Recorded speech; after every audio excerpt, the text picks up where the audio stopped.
Assalamualaikum warahmatullahi wabarakatuh. Kali ini Reus Channel akan membahas sebuah kisah inspiratif dari zaman sahabat Nabi Muhammad yang penuh makna tentang keikhlasan dalam beribadah dan sedekah. Jangan lupa like, subscribe, dan share video ini jika kamu merasa terinspirasi.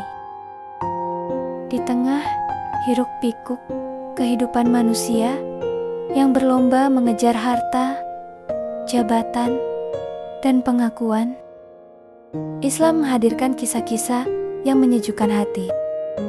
Kisah tentang manusia-manusia pilihan yang hidup bukan untuk dunia, tetapi menjadikan dunia sebagai jalan menuju akhirat. Salah satunya adalah kisah seorang sahabat yang menolak tunjangan negara, bukan karena ia tidak berhak, melainkan karena ia ingin memperbanyak sedekah dan menjaga kebersihan hatinya. Kisah ini terjadi pada masa kekhalifahan Amirul Mukminin Umar bin Khattab radhiyallahu anhu. Saat itu, negara Islam sedang berkembang pesat. Pemerintahan berjalan dengan tertib. Setiap pejabat dan pegawai negara mendapatkan gaji dan tunjangan sesuai tanggung jawabnya. Tidak ada kezaliman, tidak ada korupsi, dan tidak ada hak yang diambil tanpa alasan. Di tengah sistem yang adil itu, hiduplah seorang sahabat yang dipercaya mengemban amanah negara. Namanya Abdullah bin Saudi. Ia dikenal sebagai pribadi yang jujur, amanah, dan sederhana.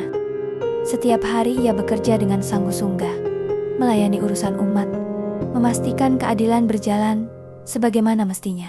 Namun ada satu hal yang membuat banyak orang heran. Abdullah bin Saudi menolak menerima tunjangan negara yang menjadi haknya. Bukan karena ia membenci harta, bukan pula karena ia ingin dipuji manusia. Ia hanya merasa bahwa apa yang ia miliki sudah cukup. Baginya, kelebihan harta lebih baik diberikan kepada mereka yang lebih membutuhkan. Ia ingin menjadikan setiap kesempatan sebagai ladang pahala. Ia ingin hartanya menjadi saksi kebaikan, bukan beban di hari perhitungan. Kabar ini sampai kepada Khalifah Umar bin Khattab. Umar terkejut, bukan karena marah, tetapi karena heran. Umar adalah pemimpin yang sangat memahami hak dan kewajiban. Ia tidak ingin ada seorang pun yang terzalimi, bahkan oleh dirinya sendiri. Maka Umar pun memanggil Abdullah bin Saudi dan bertanya dengan penuh perhatian. "Bukankah tunjangan itu adalah hakmu?" tanya Umar. Abdullah bin Saudi menjawab dengan tenang. Ia mengatakan bahwa dirinya telah merasa cukup. Ia ingin agar harta tersebut diberikan kepada orang-orang fakir dan miskin. Ia ingin menjadikan amanah yang ia emban sebagai bentuk ibadah, bukan sebagai jalan memperkaya diri. Mendengar jawaban itu, Umar bin Khattab tidak serta-merta menyetujuinya. Umar adalah murid langsung Rasulullah. Ia memahami bahwa keikhlasan harus berjalan seiring dengan tuntunan. Maka Umar pun menceritakan sebuah pengalaman yang sangat berharga. Umar berkata bahwa dahulu ia pernah melakukan hal yang sama. Ia pernah menolak harta yang menjadi haknya dan ingin langsung menyerahkannya untuk sedekah. Namun Rasulullah menasihatinya dengan lembut dan penuh hikmah. Nabi bersabda, "Ambillah harta itu. Jika telah menjadi milikmu, maka sedekahkanlah." Nabi bersabda, "Ambillah harta itu, lalu milikilah dan sedekahkanlah." Hadis riwayat Muslim. Jangan menolak sesuatu yang Allah berikan kepadamu. Nasihat Rasulullah itu sangat dalam maknanya. Islam tidak melarang memiliki harta. Islam tidak memusuhi kekayaan.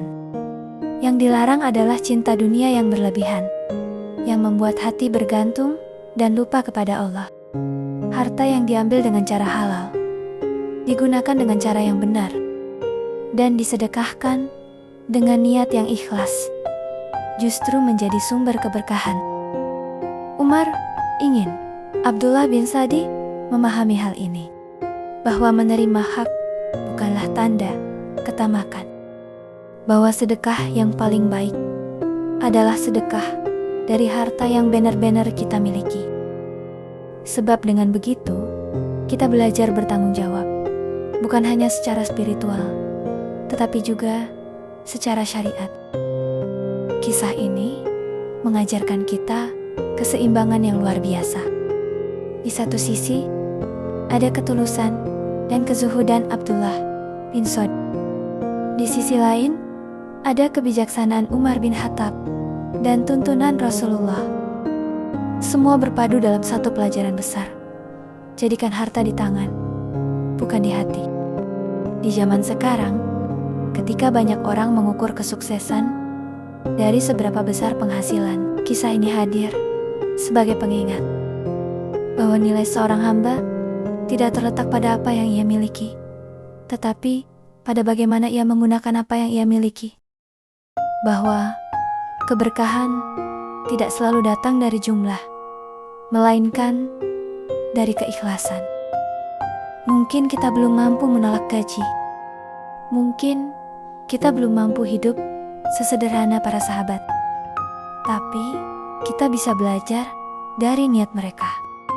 Kita bisa mulai dari hal kecil, menyisihkan sebagian rezeki, membantu tanpa pamer, memberi tanpa menunggu pujian, dan bekerja bukan hanya untuk dunia, tetapi juga untuk akhirat. Karena pada akhirnya, harta akan ditinggalkan, dan jabatan akan dilepas. Yang tersisa hanyalah amal dan keikhlasan. Semoga kisah ini melembutkan hati kita, membersihkan niat kita, dan mengingatkan kita bahwa sebaik-baik harta adalah harta yang mendekatkan kita kepada Allah.